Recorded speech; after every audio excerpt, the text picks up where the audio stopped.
5 సార్లు ఎమ్మెల్యే 2 సార్లు మంత్రి అనే వ్యక్తులు 5 సార్లు గెలిచి 2 సార్లు మంత్రులు అయిపోయి చేసాను ఇంత చేసాము అంత అనుకునే వాళ్ళు ఎవరన్నా ఒట్లేస్తారా పిల్లలపైన? ఒట్లు వేయటాలు లేకపోతే గుడికి వెళ్దామంటాలు ఇవన్నీ చిల్లర చేష్టలాగా ఉన్నాయి. ఉతికమంటే నేను ఏం చెప్పాను మొన్న మేము ఆయన మాట్లాడిన దాని మీద మేము క్లారిటీగా ఇచ్చాను. అయ్యా నువ్వు ఇక్కడ ఉండు, హైదరాబాద్లో కాదు, వచ్చేదను పొద్దున్నే 11ంటికి వచ్చేదను మధ్యాహ్నం 3ంటికి వెళ్ళిపోయేది కాదు. నువ్వు ఏడే ఉండు, ఇక్కడే ఉండి ఎవరిదైనా కూడా పొరపాట్లు ఉంటే నువ్వు కూడా ఎన్డీఏ కూటమి మీద ఉన్నావు. ఎన్డీఏ కూటమి మీద ఉండేటప్పుడు నువ్వు ఎవరన్నా కూడా ఇక్కడ పొరపాటులు జరిగినా ఎక్కడైనా కూడా కబ్జాలు జరిగినా ఏ ఇబ్బంది జరిగినా కూడా నువ్వు నిలదీయటానికి నీకు హక్కు ఉంది అని అంత క్లారిటీగా చెప్పాను నేను. మళ్ళీ ఇవాళ వచ్చిన తర్వాత మళ్ళీ నా దగ్గర అవి ఉన్నాయి నేను అవి చెప్తాను ఎందుకు నాకు అర్థం కావట్లా. నువ్వు చెప్పరా స్వామి, నువ్వు ఏడే ఉండు, నీకు ఎవడేం చేశారో నువ్వు చెప్పు అని మేము చెబుతా ఉంటే పొద్దుగూకులు రావటం, ఏదో ఒకటి మాట్లాడటం, వెళ్ళిపోవటం, లేకపోతే మా కొడుకు మీద ఒట్టేస్తానంటాం. ఏంటో ఈ భాష ఏంటో మాకు అర్థం కావట్లా. తర్వాత రెండోది మెప్మా అన్నాడు. మెప్మాది కూడా నేను క్లియర్గా చెప్పాము. మెప్మాది ఆల్రెడీ ఎంక్వైరీ చేసాం, నారాయణ గారికి చెప్పాము. అక్కడ కూడా స్టేట్ గవర్నమెంట్ నుంచి కూడా ఎంక్వైరీ చేశారు. ఇక్కడ కలెక్టర్ గారు ఒక 3 కలిపి ఇక్కడ ఎంక్వైరీ చేశారు. జరుగుతుంది. దాని మీద ఉద్యోగస్తులు ఉండే వాళ్ళని తీశారు. తర్వాత బ్యాంక్ వాళ్ళు ఎవరున్నారు, లేకపోతే 19 నుంచి చేసిన ఎవరెవరు ఉన్నారో వాళ్ళందరూ చేస్తారని చెప్పేసి కూడా క్లియర్గా కూడా నేను మొన్న కూడా చెప్పా. మళ్ళా ఇవాళ ఎవరున్నారో లోడాలి, ఎవరున్నారో అప్పుడు 19 నుంచి 24లో వైఎస్ఆర్ కూడా ఆ మెప్మాలో ఉండే వాళ్ళని కూడా అరెస్ట్ చేయాలి. ఇవాళ నీ గవర్నమెంట్ ఉంది, నువ్వు ఎమ్మెల్యేగా ఉన్నావు, నువ్వు ఎందుకు చేయలేకపోతున్నావు అంటే ఏంటి నాకు అర్థం కాల. నువ్వు ఎన్డీఏ గవర్నమెంట్లో నువ్వు ఉన్నావు, నీకు ఆ మాత్రం రైట్స్ లేదా? నువ్వు పోయి కలెక్టర్ గారి దగ్గర కూర్చొని స్పెషల్గా ఒకటి ఎంక్వైరీ చేయించు. ఎవడు కాదన్నాడు దీనికి? ఎవడన్నా మా పక్క ఎవరైనా తిరిగే వాళ్ళు ఏదైనా పొరపాటు ఉంటే కూడా తప్పకుండా దాని మీద యాక్షన్ తీసుకో, తప్పులేదు దాంట్లో. 19-24లో మీ సైడ్ నుంచి ఎవరున్నారో వాళ్ళవి కూడా బయటికి తీయమని చెప్పి నువ్వు అడుగు. ఊరకనే ప్రెస్లో మాట్లాడి మా కొడుకు మీద ఒట్టు అంటాం ఏంటది నాకు అర్థం కాదు. నువ్వు పోయి కలెక్టర్ గారి దగ్గర ఎందుకు మాట్లాడలేవు? లేకపోతే అక్కడికి వెళ్ళేసి స్టేట్ గవర్నమెంట్లోకి వెళ్ళి సీఎం గారితో కూడా మాట్లాడి వేయించు, స్పెషల్ ఎంక్వైరీ వేయించు. నారాయణ గారిని గలు, నువ్వు కూటమిలో ఉన్నావు కదా, 5 సార్లు 2 సార్లు కదా. 5 సార్లు అనేవాడివి నువ్వు ఇంకేం మాట్లాడతారు నాకు అర్థం కాదు. కాబట్టి మెప్మాది మేము క్లియర్గా 2-3 సార్లు చెప్పాం. మన ముఖ్యమంత్రి గారు మీటింగ్ జరిగేటప్పుడు కూడా కలెక్టర్ గారిని అడిగా, ఏమండి ఏమైంది ఎంక్వైరీ ఏం జరుగుతుందని చెప్పేసి కూడా అడిగిన తర్వాత మేము ఆల్రెడీ ఎంక్వైరీ జరుగుతూ ఉందండి అని చెప్పేసి ఆయన చెప్పాడు. నువ్వు పోయేసి కావాలంటే వచ్చి సరని పోవటం కాదు, నువ్వు వచ్చి ఆయనతో కూర్చొని మాట్లాడు, తప్పులేదు. ఫోన్ చేసి మాట్లాడేది ఏంది? ఫోన్ చేసి మాట్లాడాను, లేకపోతే అక్కడి నుంచి ఉత్తరం పంపించాము, ఇవి కాదు. నీకు చిత్తశుద్ధి ఉంటే నువ్వు నిజంగా ఏదో తెగ దాని మీద ఏదో ఆతృతగా ఏం జరిగిపోయిందో తెలుసుకోవాలన్నప్పుడు నువ్వు పోయి కూర్చొని మాట్లాడేసి దాన్ని ఎంక్వైరీ ఫాస్ట్గా వేయించి ఎవరున్నారో పేర్లు నువ్వు కూడా ఇవాళ మేము ఎమ్మెల్యే అవ్వచ్చు, కానీ నువ్వు కూడా కూటమిలో ఉన్నావు, మీ పార్టీ కూడా కూటమిలో ఉంది, నువ్వు కూడా ఉన్నావు కాబట్టి ఒక బాధ్యులుగా ఉన్నావు కాబట్టి నువ్వు కూడా అడుగు. మేము కూడా రమ్మంటే మేము కూడా వస్తాం, మేము కూడా ఉంటాం, కలెక్టర్ గారిని అడుగుదాం, ఎప్పటికల్లా తెలుస్తామని చెప్పేసి కలెక్టర్ గారిని అడుగుతాం. ఆ తర్వాత ఇంకా ఏం మాట్లాడాడు?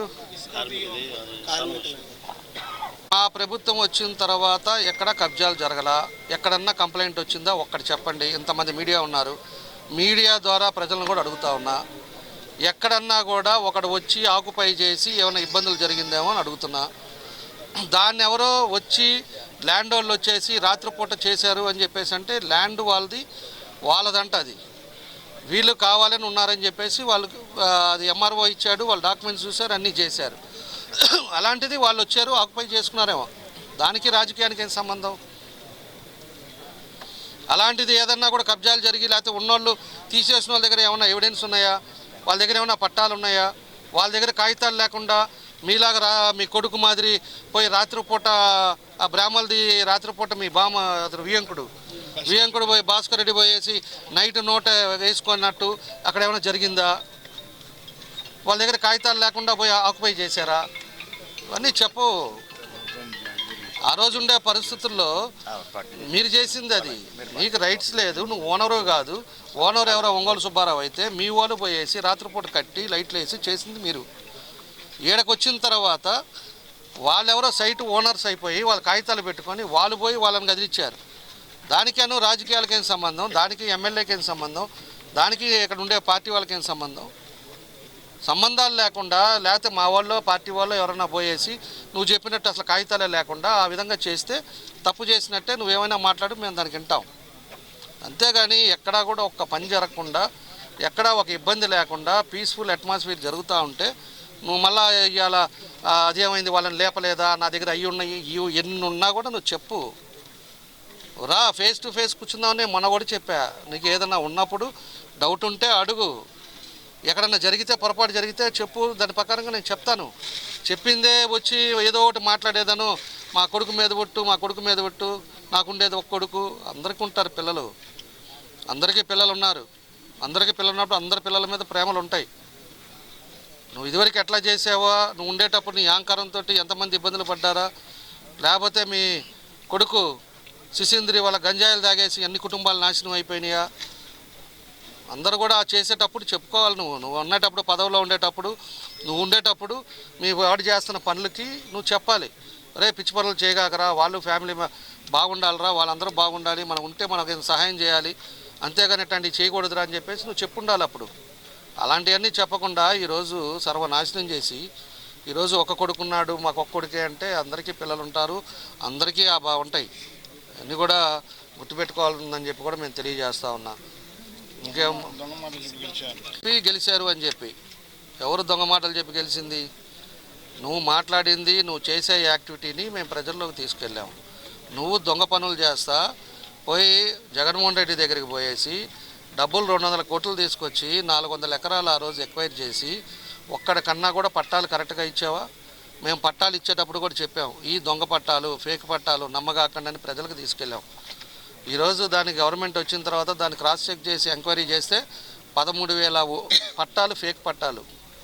వాళ్ళు ఎవరో ఎక్కడున్నారో తెలియదు, వాళ్ళు ఇష్టం వచ్చినట్టు పట్టాలు ఇచ్చేసి, ఇందాక ఇప్పుడు ఆర్డీఓ గారు కూడా వచ్చారు, దానికి ఒక ఎంక్వైరీ చేసి దాన్ని మళ్ళీ సీసీఎల్కి పంపించి సీసీఎల్ కూడా క్యాన్సిల్ చేయమని చెప్పి ఇవాళ చెప్పారు.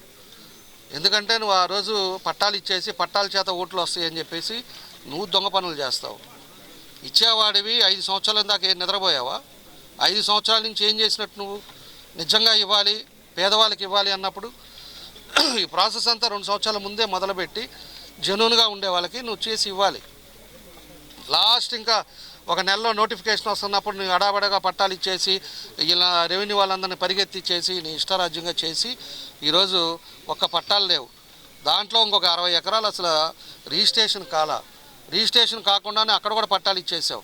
450 ఎకరాలకి ఎక్విజేషన్ చేస్తే 500 ఎకరాలకి పట్టాలు ఇచ్చావు. వచ్చి చూసుకో, అసలు నీకు ఎన్ని ఇచ్చారో ఏం చేశారో నీకు తెలిస్తే కాదు. ఇష్టం వచ్చినట్టు రాసి ఆందోళన చేసింది నువ్వు చేసింది. నువ్వు మోసాలు చేసి అబద్ధాలు, పచ్చి అబద్ధాలు ఆడతా ఇవాళ పక్కన వాళ్ళందరిని వాళ్ళు అబద్ధాలు ఆడుతున్నారు, నేను అట్టా చూస్తున్నాను, మాకు ఒక్క కొడుకు, మా కొడుకు మీద ఒట్టేస్తా. పిచ్చి భాష మానుకో, పిచ్చి పద్ధతులు మానుకోవాలని చెప్పి కూడా నేను హితవు చేస్తున్నా. నేను మళ్ళా కూడా చెప్తున్నా, హైదరాబాద్ ఉండగాక హైదరాబాద్ నుంచి రా, ఇక్కడే ఉండి ఏది ఉన్నా కూడా మేము చేసే కార్యక్రమాల్లో ఏదన్నా పొరపాట్లు ఉంటే కూడా నువ్వు చూపించు. తప్పకుండా కూడా మేము తప్పు ఉంటే మాత్రం ఒప్పుకుంటాం. తప్పు లేకుండా నువ్వు చేసిన తప్పులు, నువ్వు చేసిన పనులన్నీ కూడా ఎదుటోళ్ళ మీద రుద్ది కావాలని చెప్పేసి ప్రజల్ని ఏదో విధంగా 4 సార్లు చెప్తే అది నిజాలు అవుద్దని చెప్పి ఆలోచించడం తప్పని చెప్పి కూడా నేను తెలియజేస్తున్నా. కానీ ఇక్కడ ఉండే ప్రజలు, ఒంగోలు ప్రజలకు తెలుసు, జిల్లా ప్రజలకు తెలుసు, ఈరోజు నీ యాక్టివిటీ ఏంది, నీ భాష ఏంటో, నువ్వు ఏ పరిస్థితుల్లో మాట్లాడుతున్నావు అనేది ఈరోజు ఉండే అందరికీ తెలుసు అని చెప్పి కూడా ఈ సందర్భంగా నేను తెలియజేస్తున్నాను.